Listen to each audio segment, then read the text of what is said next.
Hey friends, welcome back to Pastor's Wives Tell All. On the podcast today, we get to chat with our new friend, Dr. Josh Morgan. Josh is the proud husband of a pastor's wife and has nearly 20 years of ministry experience and a doctorate in Christian Formation and Discipleship. He's passionate about helping struggling believers feel closer to God and has shared the life-changing power of Jesus with millions through his engaging digital content. Josh lives in Fort Worth, Texas, with his ride-or-die Faith, their son, Judah, and Deb, the best mom-in-law this side of the Rio Grande. In our conversation, we explore how church leaders can help struggling believers and fringe Christians reconnect with God. Plus, we dive into Josh's surprising connection to home improvement icon, Al Borland. This episode is sure to bring laughter while offering insight on loving past deconstruction Christians well. So let's get to it. Hey, Josh, welcome to the podcast. Hi, how are you? We're so good. So we got to tell our people who you are. We know who you are because we share a literary agent, Mary Demuth. Mary Demuth. Shout out Mary. She's great, right? She is. Yeah. And so we got to attend a writer's retreat, you and I. And I don't know, I just loved hearing you talk every time he spoke. I was like, he's so well spoken. He also has such a heart for Jesus. Like, I just love him and I want him to come on the podcast.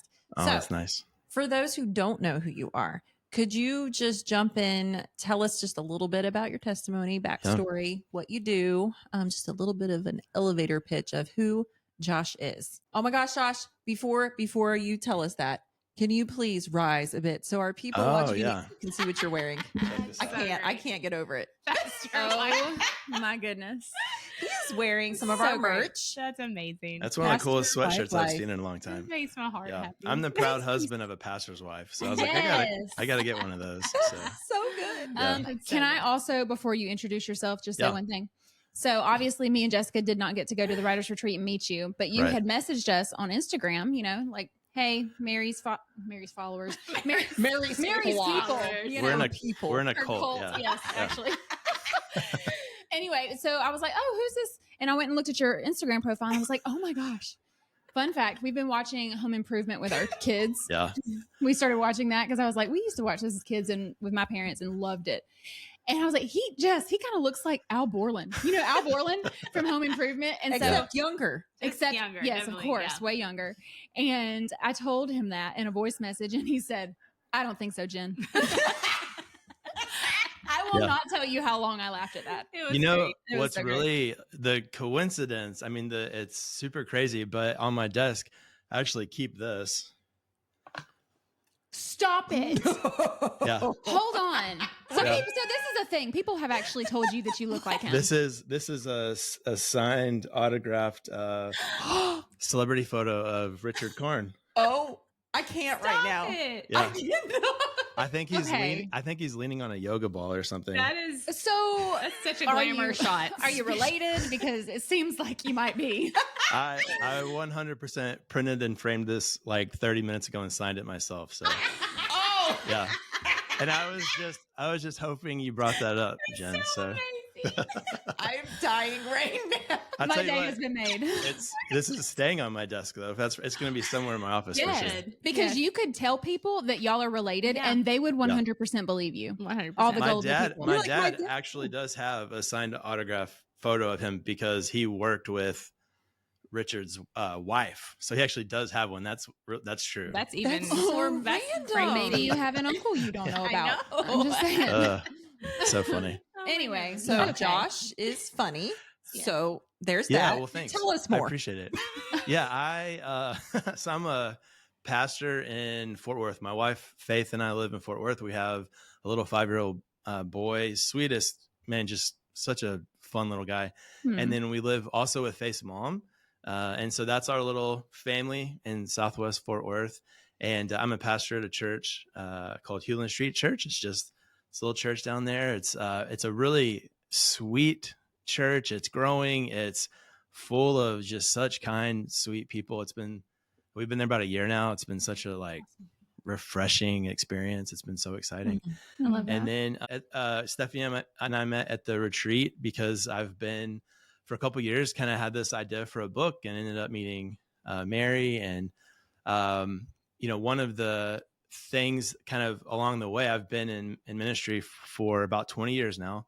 Mm-hmm. And, along the way, as I've been, I guess, kind of narrowing more and more into the field of like spiritual formation and discipleship, I've also been having, real-time discussions with people in the church and seeing kind of how both education and that experience overlap, and then also seeing really fruitful ways of talking to people about certain things. And so had this idea for like a book and started putting stuff on social media, and then finding that people out there, in the social media universe, it was really connecting with them. And it's just been really fun to have a couple years of kind of realizing, there's different channels in which we can, minister to people through. Yes. And that's been a real fun journey too. Yeah. I love that. Yeah. Well, I love how you say that social media is a ministry. It can be a ministry. I think that's like, it gets such a bad rap, in general, but I believe that it can be used for good. And yes, it can be used for evil, but I believe as believers, we have to do a good job to make sure that we are teaching and making sure that we're not just throwing our opinions out, but really bringing people back to scripture, So, okay. You said you're a pastor. Can you give us a little backstory of your calling to be a pastor? Was this when you were younger, older? Tell us all the things. Yeah. So I didn't grow up in the church. I wasn't a Christian. I was invited to church in high school by a football teammate. So I was 16 and went, and, I'd been in churches before. I never concerned about Jesus or the Bible or any of that. But something about that morning, the Lord stirred my heart. And at the end of the service, I went down front. The pastor had said something like, "Hey, if you want to pray with someone, come on down." So I was like, "Yeah, that sounds nice. That'd be cool." I thought I was filling out like yes, I'd like to pray with the pastor card. And at the end of the service, found out I had joined the church. And so, I was kind of shocked and surprised, but the Lord ended up using it. I was, part of this church now. People were now in my life who love Jesus. And over the next few months, I realized that Jesus was the thing I was experiencing that was different. I wanted Jesus. I surrendered my life to Jesus. I was baptized. And then about a year later, I had a pretty clear sense the Lord was leading me into vocational ministry. So, specifically to work in the church as a pastor, and then also seminary training. Which I didn't know anything about seminary. I think I'd probably heard about it once, and I didn't know. I didn't know what. Hey, let's do that. Yeah. And I was okay at school. I barely made it through my undergrad. I almost dropped out multiple times. Like I was didn't want to have anything to do with it. Yeah.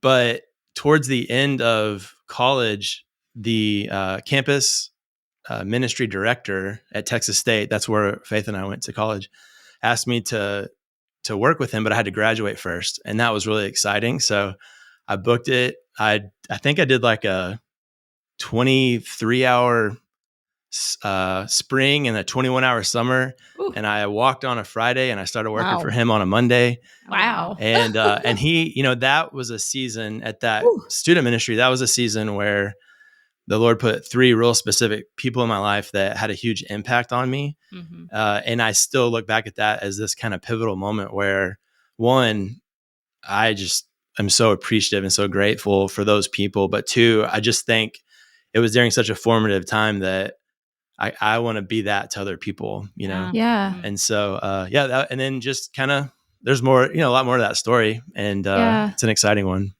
That's awesome. I love that so much. So, Josh, in your bio, you say that you're passionate about helping struggling believers feel closer to God, or fringe Christians, as you say. And I do want you to kind of explain what the fringe Christian is for those who are, wondering. But how are you doing this on your virtual platform and in the church you serve? Yes. So, fringe Christianity is, I think it's something a lot of people have been kind of realizing is there, trying to figure out how to describe this. Like, it's like, I see that I can't quite put my finger on it. I mean, that was my experience as a pastor, was starting to notice these things. And then it was when I was doing my doctorate and really kind of swimming in the oceans of these great authors in like the realm of spiritual formation and discipleship, I started realizing I think, at least for me, it started giving me like parameters to really start to understand that, categories to kind of put stuff in, which was cool because as I was learning that, I was having conversations with people in the church, people who grew up in the church, but felt far from God, people who felt, called to live their life for Jesus, but didn't feel like they had a relationship with Jesus. They felt the pressure to, be a certain type of Christian, but didn't really have, an understanding of even like the next step to take to, what do I do with this anxiety? What do I do with this circumstance? What do I do with these desires, let alone like, kind of these, huge spiritual issues. And so, for me, I mean, that was my story. I became a Christian at 16, and for about 5 years, it was kind of like, okay, go figure it out, and that doesn't go well. No, it doesn't go well for a young Christian to try to figure that out. Well, and it's discipleship. I mean, the thing is, you were missing that. I think a lot of churches are not doing is there's not that next step of true discipleship, of that one-on-one or group, of teaching and helping you with that next step. So people get lost in the flock. Yeah. And I think a lot of really well-meaning people out there are trying to do that. It's, to me, it feels a little bit more like there's a generational disconnect. So there's people trying to disciple people who I don't know that were really discipled in helpful ways in the first place. Right. Yeah. However far that goes back. And not that I like, not that I've got the answers. I think the Lord is just, through my personal life and then through my ministry, he's giving me these little glimpses where then when I go, hey, this has helped me, does this help you? And then people go, yeah, that's really helpful. Yeah. I go, oh, okay, that's awesome. And then how can I, share that with people? And then, so social media has been a really exciting place to like kind of put that out there and encourage people with. Yeah. I love that. Whoa, you scared me. I know. I almost took you out. I know. Please don't. I'm sorry. Please don't. It was a lot. Out. It was a lot. I was holding it in. Yeah.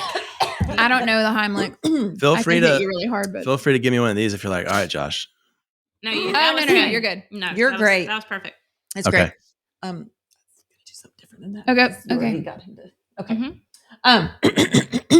3, 2, 1. I love how you call them a fringe Christian. And I'm excited because I know that your book proposal that you kind of have written, I know, I don't know how much you can tell us, but it is for the fringe Christian, correct? Right? This book that I'm writing it's essentially how to follow Jesus for new and returning believers. And so we have a lot of people who in the church who, again, I don't know that they have really clear next steps. And so for me, I'm the way I think about stuff is I really like to know how stuff works, and I'm not always right. Like I don't always figure it out, but for me to move forward, it really helps for me to go, okay, I think I understand what's going on. I think I understand what like a good next step would be. Right. Let's try it. And then sometimes it works, sometimes it doesn't, but at least it kind of clears the waters. And so I'm trying to present essentially a spiritual formation book for people who they don't know what that next step is, because a lot of really great stuff out there. I mean, there are incredible books on spiritual formation. All the ones I've seen are written for the active Christian who loves Jesus and they want to grow in their relationship with God. Yeah. And all the books I've read and studied, I've never come across one that's for the person who is struggling or they're reconstructing after deconstructing. Or, I mean, like I've done the church thing. I'm kind of done. I'm over it. But then later in life, they're like, okay, how do I get back into this? Right. So this is trying to take an approach to really, shepherd those people. I love that because I'm sorry we said that at the same time. It's okay. I'm going to cough again. There was mayonnaise in that chicken salad. Every time y'all cough, I'm going to drink. Oh my gosh. Maybe that's what it is. Okay. There's also, sorry about that. 3. Josh is learning our secrets. 1. Hey, no, I get it. I do this all the time. Yeah. Yeah. The cough and cut. Yep.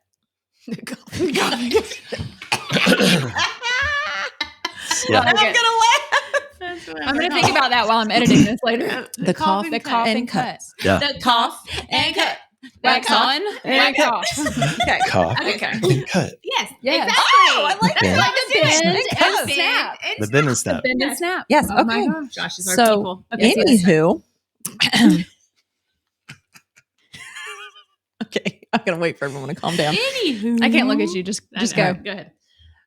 Josh, I love this because this is my heart too, is for these people, because I grew up in a church that was super legalistic, fundamentalist, all the things. And I came off of that realizing I really didn't have a deep knowledge of the scripture because everything was very surface level. And I think like for me, like wanting to grow and wanting to have a relationship with Jesus, I did a lot of that on my own afterwards. So for me, I'm excited about this book that you have coming. I think it's going to be exactly what people need today. And yeah, I want to read it right now. Cool. You know what? I want to finish reading this. Yes. It's our book.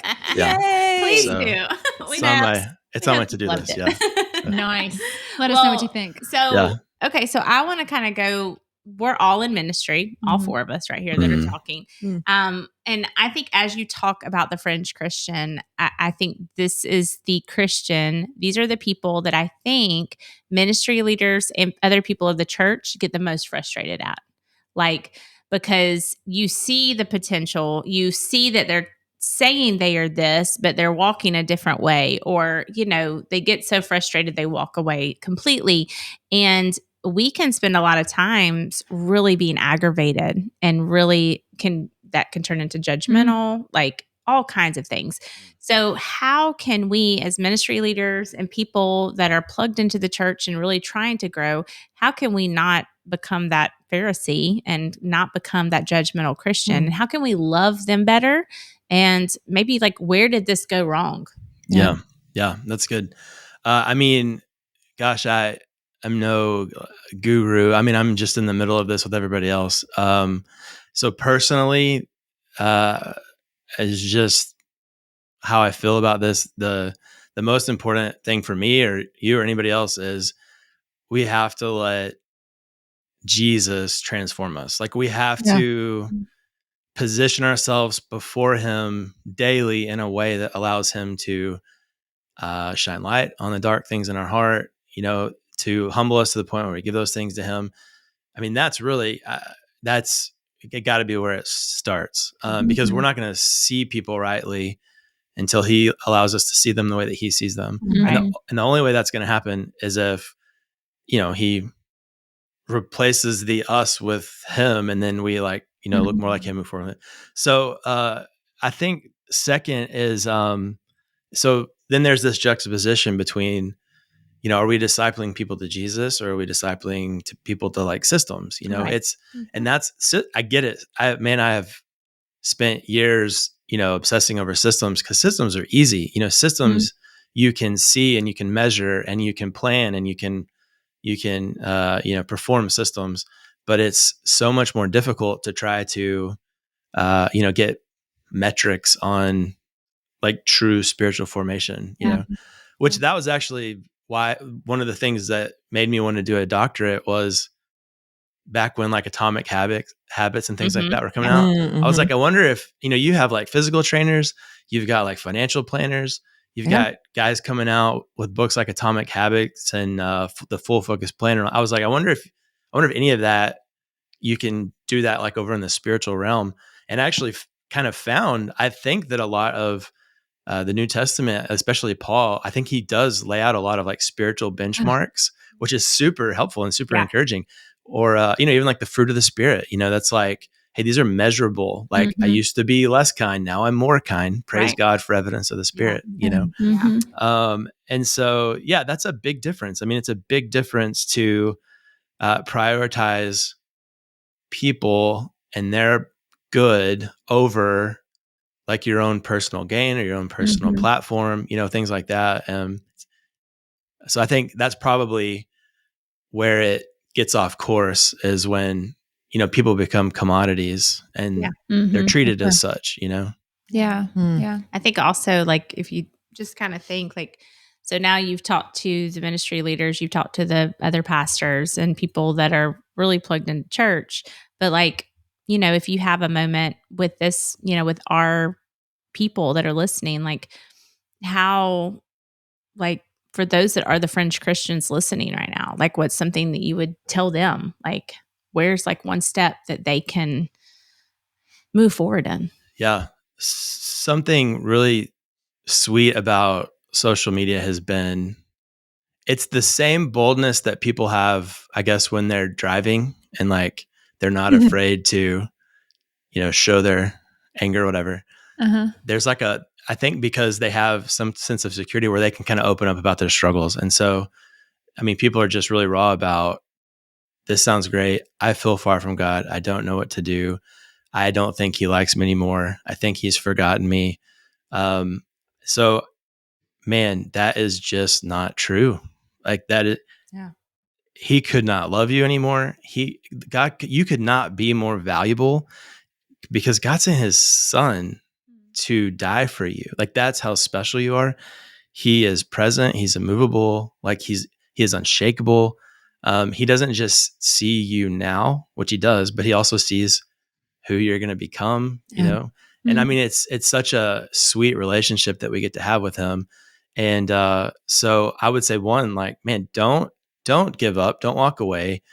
But two is, don't feel like, staying and leaning into him has to be like all on your own strength and your own willpower. Right. It's about acknowledging your weakness and your need for him, and really trusting him with those things and allowing him to be the one to draw near as you draw near to him and reveal himself to you and encourage you and comfort you. So there's a lot of hope in that.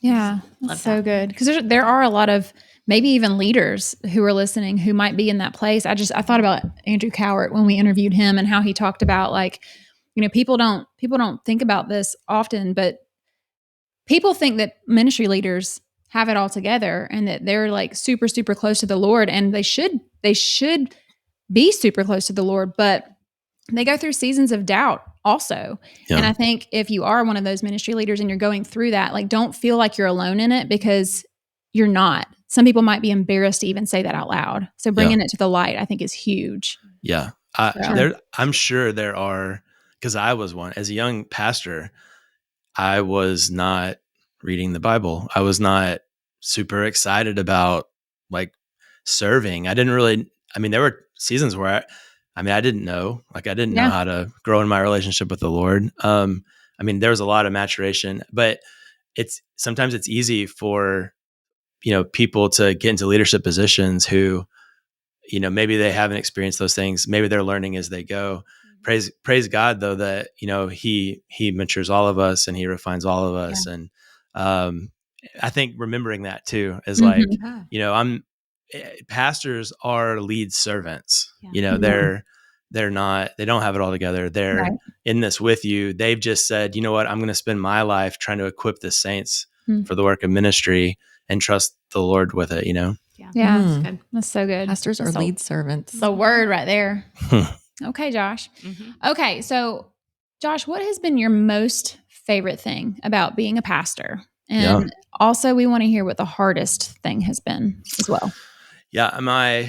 They probably go hand in hand, because it's heartbreaking. Like, being a pastor is so overwhelming sometimes because you just see so much brokenness and hurt and struggle, personal, people close to you, people in the church. It's just, it can be so hard and heavy and disturbing, but it's also, those are sometimes where you see God do some of the most amazing restoration and redemption. Like, you look at these scenarios, like people's maybe addictions or like marriages falling apart or whatever, those scenarios where you're like, yeah, nothing good is going to come out of that. And yet the Lord, restores, and it's just incredible. That's easily like the best part of it.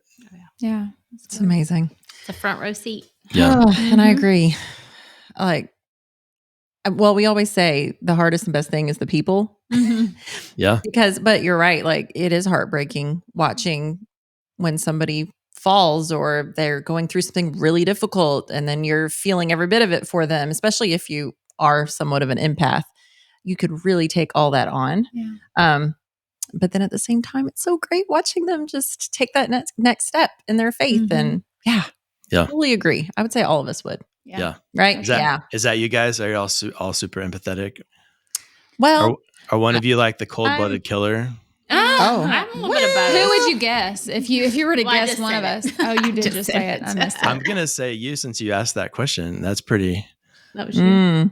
No, am I not right? Did I ask? I didn't ask the question. Jenna just asked it. Jen, yeah. Me? She just asked the question. What did you ask? Oh, if you had to guess who? Oh, if you had to guess, it's definitely not me. Okay. Definitely not me. Yeah, I mean, I for me, I can be the, especially early on in ministry. Like if I had something to say, I would say it, no matter the cost, most of the time. And I would say now, Jesus has definitely taught me how to be quiet and let him fight. But also, I would say, yes, I do feel very deeply, and I feel people maybe before they even know what they're feeling. But yeah. So this is fun. We should talk personalities here for just 2 seconds. Josh, first, I know what his Enneagram number is. I'm not going to tell y'all, but what do you think it is? Ooh. Just from our conversation. You had more time with him. That's so true. Like, this is not fair, but okay. Oh, what is your feeling right off the bat? Get it? You said people's feeling. Oh my goodness. What's he feeling? We'll cut out the silence. Literally. Usually, I'm pretty intuitive, and I could probably pin you as one or another. But I don't know. There's part of me that thinks maybe. I think I might go with a 2 or a 9. I literally was thinking 2 or 9. Okay. What is it, Stephanie? 3. It's me. Okay. No, you don't give 3 vibes at all. Oh, really? That's good. No, I was thinking 2 over 9. But I mean, if you said it, but a 3, you can go that wing to a 2. Yeah, so maybe, What you don't give 3 probably vibes, Stephanie's a 3, obviously. But what do you think we are? Oh my gosh! I'm going to say something before you, just to give you kind of a hint.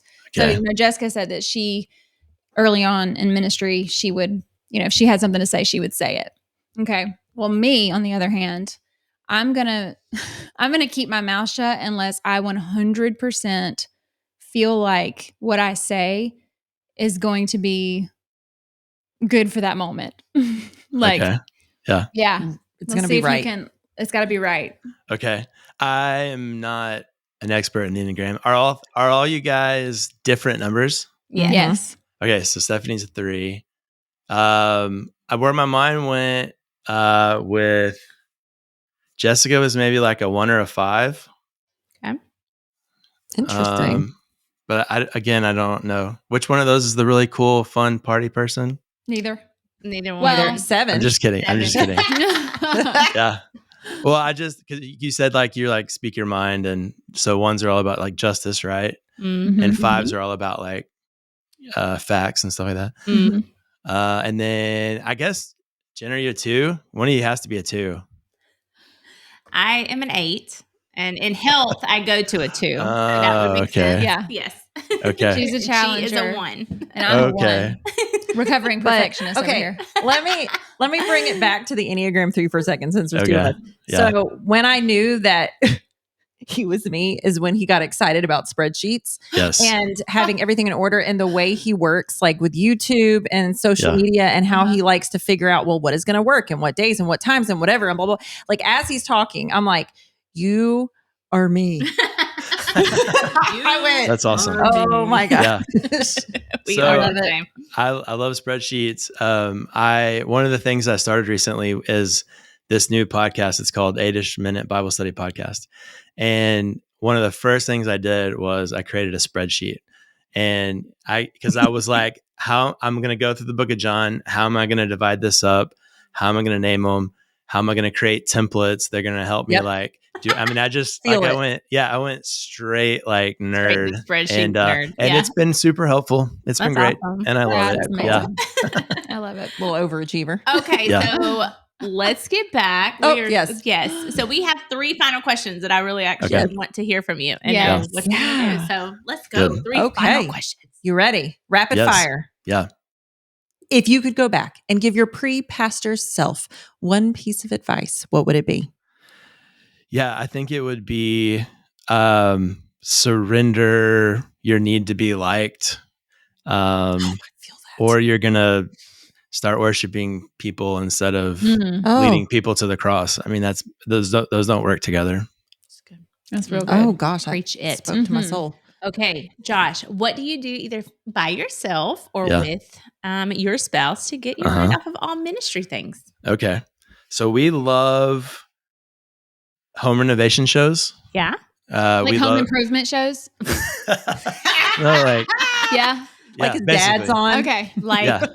Different shows. Yeah. Like we watch Home Improvement and I just kind of hold this and we like watch it. It's really fun. Cuddles with it. Yeah. Yes. That's amazing. Home renovation shows. We love going to, we're pretty, date night's real important to us. We love going to restaurants and stuff. And then I love walking in the mornings. That's become a pretty important part of my day, is going in the mornings, walking and kind of thinking and praying. And so those are all, super regular, important things. Yeah. Yeah. That's awesome. Sounds amazing. Okay. Last and final question. Are you ready? Yeah. No pressure. Okay. If you could tell the church congregation one thing without reservation and have them really listen and respond, what would you say? Yeah. Okay. I'm going to process this with y'all. Okay.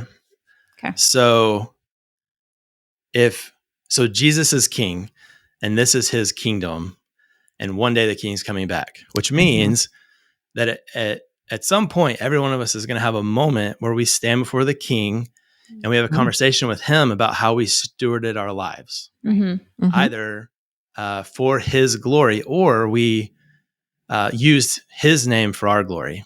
Ooh. And so for like those of you that are out there and you're faithful and you're consistent, praise God, keep going, be blessed, be encouraged. For anybody who has taken those, talents of the master and you've buried those in the dirt, I encourage you to go get your shovel, ask the Spirit to help you remember where you buried them, dig those things up, and then ask God what he wants you to do with them. Because I can't think of a better, that creates a sense of maybe helpful urgency that I think we often forget because it's, maybe about different things. And I think that's a helpful kind of, sobering reality. That's good. Wow. Love that. So good. Good. Go get your talents, guys, and use them for his glory. Let's do that. Also, Josh, before we leave completely, where can our people find you? Where can they follow you? Where's your favorite places to hang out online? All the things. Yeah. I love Instagram, short form for little, quick devos and things like that. I have a new podcast, the one I mentioned, 8-ish minute Bible study podcast. That's fun because again, that's just, hey, if you want to spend time in the Word, you don't have a lot of time, 8-ish minutes a day, 8 minutes a day in the Bible. I mean, that could change your life. Yeah. Love it. And so, I'd love for people to check that out and let me know what they think. And then if you're in the DFW area or Fort Worth, I work at Healing Street Church. I'm the discipleship pastor there. And I love, connecting and, talking about the Lord with people. So I would absolutely hang out. Awesome. You also have a YouTube channel. I do. Yeah. So the primary, as far as YouTube goes, it's either the short forms that I share like TikTok and Instagram, or it's also now this podcast I'm doing video as well. So you can do the audio or the video for some of the longer form. Yeah. Very cool. Yay. Okay. Go find him. We'll put them in the show notes. Yeah, also, thank y'all. I need people to comment on this episode if you're watching it on YouTube and let us know, do you think that Josh looks like Al Borland from Home Improvement? Oh, yes. Yeah. Okay. This is this is something that I've noticed as I've gotten older. And this is all 100% true. Okay. This is what getting older is like. Okay. So when I was in high school, I legit had people tell me, hey, you look like a young Mel Gibson. Oh, okay. All right. You just have to trust me. You have to trust me on that one. So then later on, like early 20s, when I got married, people were like, hey, you kind of look like Paul Rudd. And so I was like, okay, like the guy from Clueless, he's Ant-Man. So I'm not Braveheart, but like I'm in the Marvel universe now. That's kind of cool. Right. Okay. That's cool. Yeah. So then, man, I hit a new partition when somebody reached out and said, hey, you remind me of Al Borland. So I was like, okay, I'm in my Al Borland era now. Am I really the only person who's ever said that to you though? I've never heard that. Oh my gosh. Well, now I feel like I need to apologize. You gave him a complex. Apparently I did. No. As a 3, you have a slight complex right now inside, internally. I don't believe you look just like him. I believe that y'all are distant cousins. You favor him. Like you look like y'all could be related. Yeah. Like, if you look at his eyes, you could see the Mel Gibson. Yes. I could if I saw a younger version of him with his eyes, I could totally. There you go. That's funny. Was that a little bit of redemption? Just a little bit? So your eyes are winning. Totally thinking like Mel Gibson. But a less crazy version of Mel Gibson. Okay. Yeah. Thank you. Yeah. Thought I need to throw that in there. That's funny. Yeah. It's the forever young Mel Gibson guys, by the way. Yeah, that's what we're talking about. Yeah. 100%. Yes. Well, that's funny. Josh, we have so enjoyed having you on the podcast today. We definitely will be praying for you. Please be praying for him out there as he continues to write his book. Because we do really, truly believe that is going to be a great addition to what could really help so many people and help so many pastors and pastors' wives and ministry leaders to get inside the mind and like start looking at these people and going after them and loving them well. So I'm excited about the book. We are. It'll be good. Yeah. Be good. So. Oh, thank y'all. Y'all are so fun. Thank you so much for having me. Well, we love your sweatshirt. Thanks for wearing your sweatshirt to the podcast. Yeah. A little bit of merch. If anybody wants to go. It's in the show notes as well. It's awesome. Super comfortable. Good. Good. Yeah. Super soft. All right. Until next time, guys. Bye. Bye.